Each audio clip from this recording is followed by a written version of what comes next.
नमस्कार बालमित्रांनो. याआधी आपण रामसेतू कसा बांधला, खारीने श्रीरामांस मदत कशी केली याबद्दल गोष्टी ऐकल्या आणि आता आपण रावण वध ही गोष्ट ऐकणार आहोत आणि आपल्या रामायण पठणाचा इथे शेवट होणार आहे. वानरसेनेसह श्रीराम लंकेत पोहोचले. ही वार्ता ऐकून रावण अस्वस्थ झाला होता. त्याची झोप हनुमानाने लंका दहन करून त्याच वेळी उडवली होती.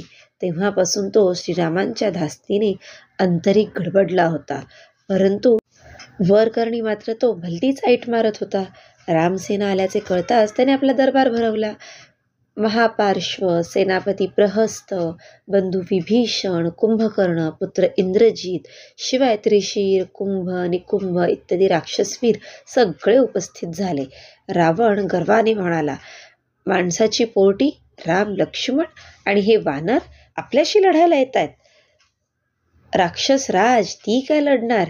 एकेकाला असे पकडून मारून टाकू आपण. त्यांच्या सेनापतीने मस्त प्रौढी मारली. आणि काय त्या वानरांना घाबरायचे? त्यांना घाबरण्याचे काही कारणच नाही. काय येतं का त्यांना? नुसत्या उड्या मारत असतात.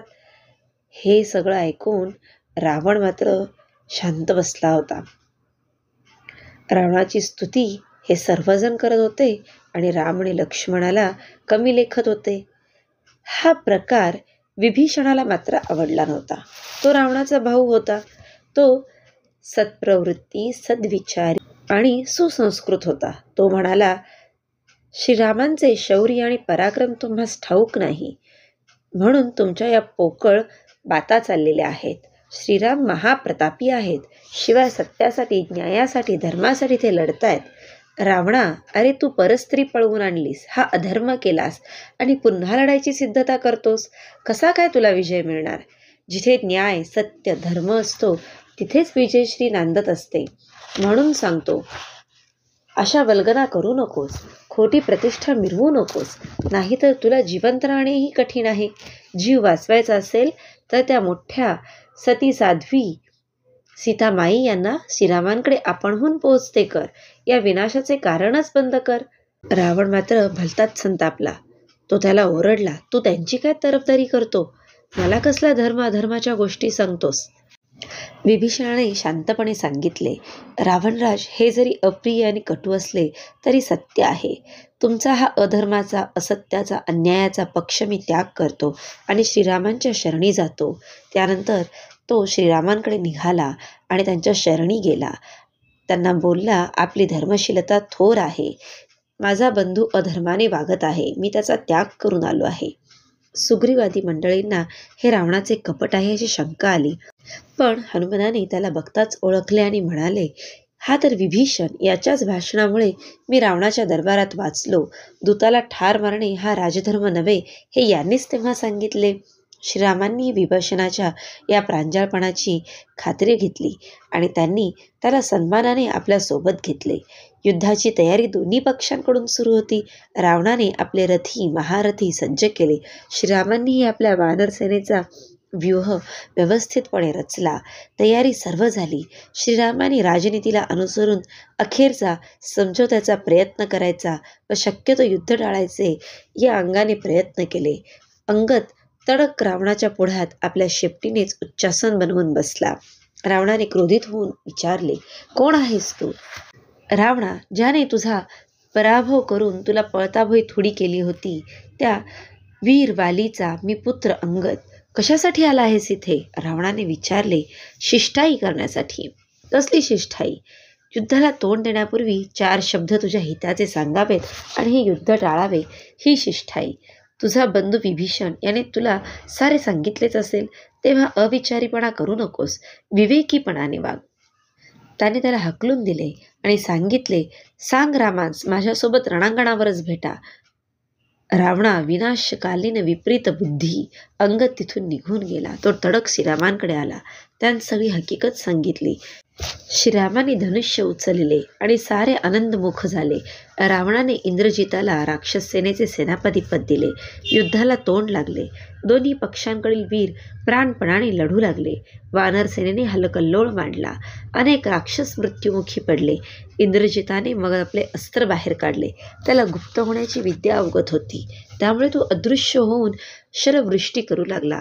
अनेक वानरांना त्याने ठार केले. अखेरीस त्याने राम लक्ष्मणावरही सर्पास्त्र सोडले. त्याबरोबर ते दोघे मूर्छित होऊन पडले. इंद्रजित विजयाने ओरडत सुटला. तितक्यात गरुडाचे तिथे आगमन झाले.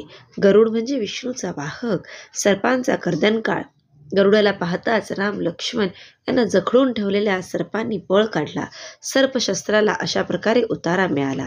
त्याचा प्रभाव नाहीसा झाला. श्रीराम आणि लक्ष्मण सावध होऊन उठले. श्रीराम लक्ष्मण जिवंत आहेत हे पाहताच सगळ्या वानर सेनेत आनंदाचे उत्साहाचे वारे संचारले. त्या भरात कित्येक राक्षसांना त्यांनी कंठस्नान घातले. अशोकवनात सीता मातेलाही वार्ता कळाली. त्यांनाही आनंद झाला. रावण सेनेचा एकसारखा पराभव होत होता. रामसेना विजयाने पुढे सरकत होती. रावणाने झोपलेल्या आपल्या भावाला म्हणजेच कुंभकर्णाला महाप्रयासाने जागे करून श्रीरामांवर धाडले, पण त्याचीही इतर राक्षसवीरांप्रमाणे गत झाली. मग पुन्हा इंद्रजित रणांगणात उतरला. यावेळी लक्ष्मणाने त्याच्याशी झुंज दिली. युद्धापूर्वी एक यज्ञ केल्यामुळे इंद्रजिताला अदृश्य होता येत असे. लक्ष्मणाने या यज्ञापूर्वीच त्याला आव्हान करून देऊन उठविले आणि आपल्या अपूर्व शौर्याने त्यास ठार केले. लक्ष्मणाचा पराक्रम पाहून श्रीरामांनी त्याला आलिंगन दिले. इंद्रजित ठार झाल्याचे ऐकून पिता रावण, माता राणी मंदोदरी, त्याची पत्नी सुलोचना यांना अतिशय दुःख झाले. नंतर रावण स्वतः रणांगणात उतरला. लक्ष्मणाने त्याच्यावरही प्रभावी शरवृष्टी करण्यास प्रारंभ केली. दोघात घनघोर युद्ध झाले. शेवटी रावणाने एकदा शिवाकडून लाभलेली अमोघ शक्ती लक्ष्मणावर वापरली. त्यायोगे लक्ष्मण मूर्छित होऊन पडला. लक्ष्मण पडताच पुन्हा वानरसेनेत घबराहट निर्माण झाली. श्रीरामही चिंतातूर बनले. सुग्रीवाच्या वानरसेनेतील धन्वंतरी सुषेण लगबगीने पुढे आले. लक्ष्मणाला तपासून म्हणाले, संजीवनी वनस्पती मिळाली तर त्वरित त्याचा उपयोग करता येईल. हनुमानाने तत्परतेने विचारले, कुठे मिळेल ती वैद्यराज? द्रोणगिरी. तसे असेल तर आत्ताच निघालो, म्हणून हनुमंताने उंच उड्डाण केले. थोडक्याच वेळात ते महादेव पर्वत म्हणजेच द्रोणगिरीवर पोहोचले. एवढ्या पर्वतावर ही वनस्पती शोधणार कशी हे हनुमानाला उमजेना, म्हणून त्याने तो समग्र पर्वतच एका ढेकळाप्रमाणे हातावर उचलला आणि लंकेजवळ घेऊन आले. वैद्यराज, कोणती संजीवनी हवी ती पहा. हनुमानाचे अचाट सामर्थ्य पाहून श्रीरामांसह सर्वांनाच अचंबा वाटला. सुषेणाने संजीवनीचा रस लक्ष्मणाच्या मुखात घातला. लक्ष्मण झोपेतून उठल्याप्रमाणेच अतिशय ताजेतवाने होऊन उठले. वानरसेनेत पुन्हा नवा उत्साह संचारला. आता श्रीराम स्वतः रावणाचा अंत करण्याच्या प्रतिज्ञेने धनुष्य सावरीत पुढे झाले. रावणही तेवढ्याच तयारीत त्याच्या सुवर्ण रथात बसून आला. इंद्राने हे पाहिले. त्याने आपला दिव्य रथ श्रीरामांसाठी पाठविला. इंद्राच्या रथावर आरूढ होऊन श्रीरामांनी रावणावर शरवृष्टी करण्यास प्रारंभ केला. रावणानेही प्रचंड बाणांचा पाऊस पाडला. दिवसभर घनघोर युद्ध झाले. अगस्त्य ऋषी हा अपूर्व संग्राम पाहण्यास उपस्थित होते. त्यांनी श्रीरामांना सूर्यदेवतेचे स्मरण करून शरवृष्टी करण्यास सांगितले. श्रीरामाने तसे करताच प्रत्येक बाण प्रखर सूर्यतेजात लखलखू लागले. रावण निष्प्रभ होत चालला. शेवटी मातली म्हणाला, प्रभू रामचंद्रा, आता विलंब कशाला? अगस्त ऋषींनी आपल्याला दिलेल्या पैतामस्त्राचा उपयोग करून या दुष्ट रावणाला नष्ट करून टाकावे. त्याप्रमाणे श्रीरामांनी मंत्रजप करून तो दिव्य बाण सोडला. भयंकर ध्वनी करत तो अमोघ बाण रावणाचा वक्षभेद करून बाहेर पडला आणि परत श्रीरामांच्या भातात विसावला. रावणाचा तो प्रचंड देह धुळीत कोसळला. प्रत्यक्ष पापाचा, दुष्टपापी वृत्तीचा अंत श्रीरामांच्या हातून झाला. जय श्रीराम, जय जय श्रीराम.